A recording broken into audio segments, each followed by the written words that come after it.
Will power అంటే ఏమిటి అంటే, నాకు నచ్చినట్టుగా కర్మ జరగాలి, రిజల్ట్ రావాలి అనుకునేది విల్ పవర్ కాదండి. రిజల్ట్ ఎలా వచ్చినా నేను యాక్సెప్ట్ చేసే విధంగా నా మనస్సు నేను తయారు చేసుకుంటున్నాను నా ఆధ్యాత్మిక శక్తితో.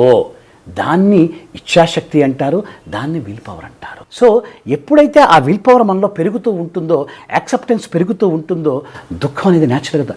దుఃఖం అంటే ఏంటండి? దుఃఖం అంటే ఇది ఒక థాట్.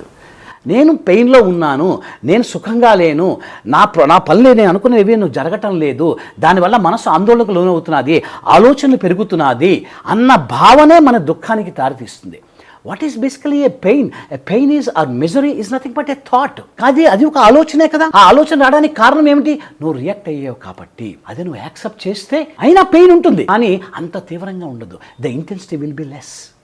సో ఎంత మనం ఈ యాక్సెప్ట్ చేయడానికి అలవాటు పడుతూ ఉంటామో పెయిన్ అనేది అంత తగ్గించుకుంటూ ఉండొచ్చు.